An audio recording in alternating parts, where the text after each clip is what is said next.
నేను కొణిదెల పవన్ కళ్యాణ్ అనే నేను శాసనం ద్వారా నిర్మితమైన భారత రాజ్యాంగం పట్ల నిజమైన విశ్వాసం, విధేయత చూపుతానని, భారతదేశ సార్వభౌమాధికారాన్ని, సమగ్రతని కాపాడుతానని,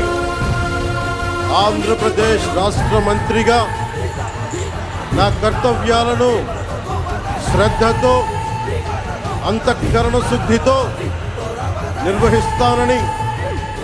భయం కానీ, పక్షపాతం కానీ, రాగద్వేషాలు కానీ లేకుండా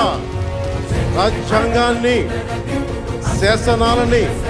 అనుసరించి ప్రజలందరికీ న్యాయం చేకూరుస్తూ